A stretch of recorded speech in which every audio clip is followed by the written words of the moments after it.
Hello, so today we are going to solve Chinese remainder theorem question, also known as system of congruence, which is we simply need to find this number x.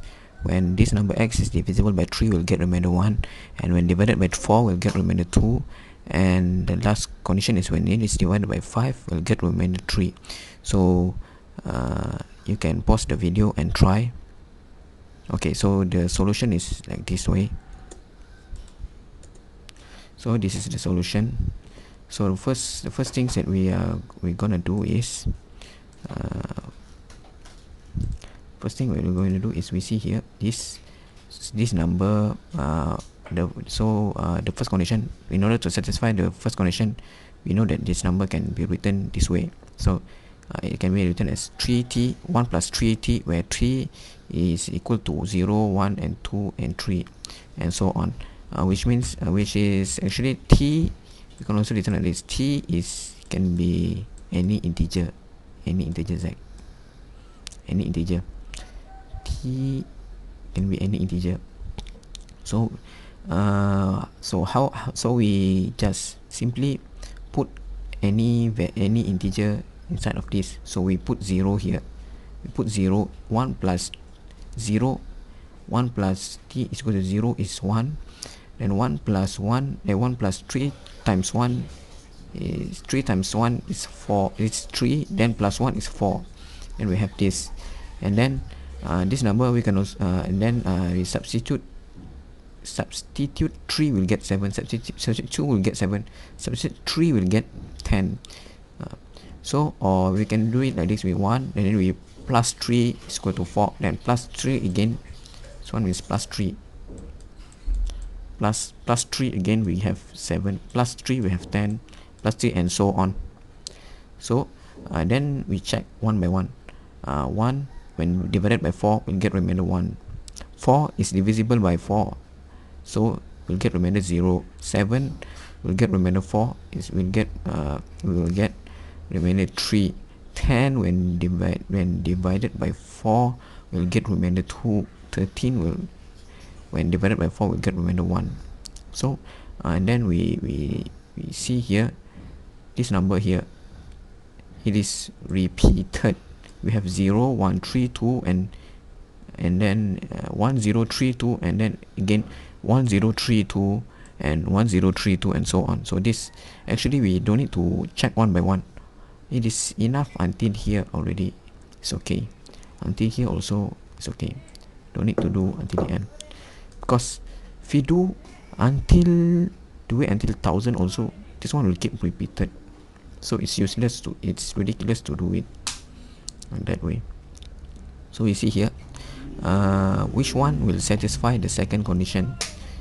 So we see here this only 10 satisfy the second and first condition, which is 10 when divided by 3 will get remainder 1, and 10 when divided by 4 will get remainder 2. So we mark 10 over here.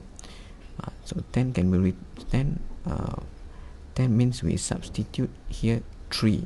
So 1 plus 3 then multiplied by 3 will get 10, like this. So this is the reason why we do it like this. It's okay. So this one is 10, then plus we need to, then in order to check for the last condition here, we need to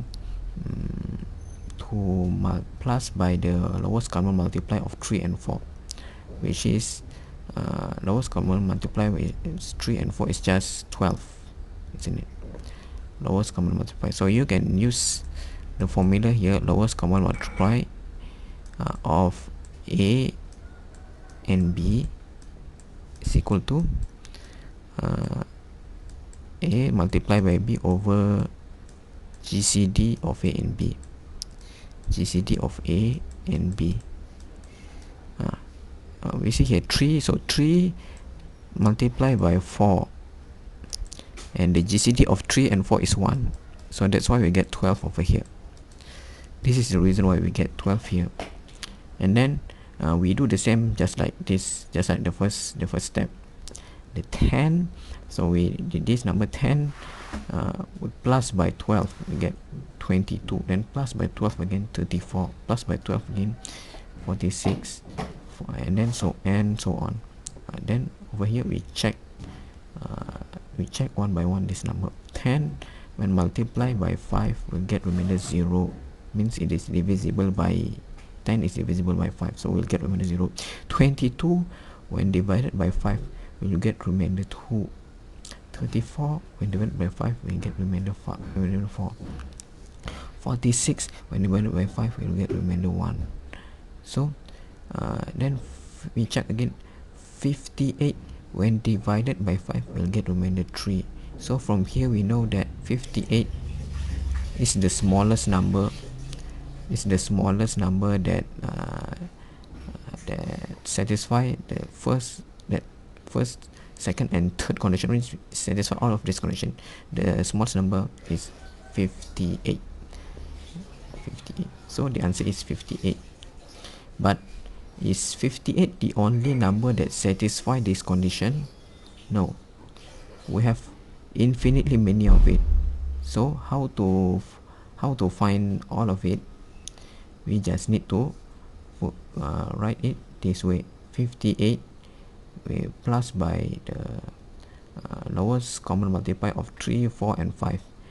Since this 3, 4 and 5 is relatively prime to each other, we can simply multiply 3 of them and put any integer here, any integer t here. So it can be expressed as 58 plus 60t, where t is any integer z. So this is how we solve this Chinese numeric theorem question. So the final answer is x is congruent to 58 mod 60. Or if the question asks for the smallest number, then you just write 58. Okay. So maybe okay, so that's all from me. Thank you.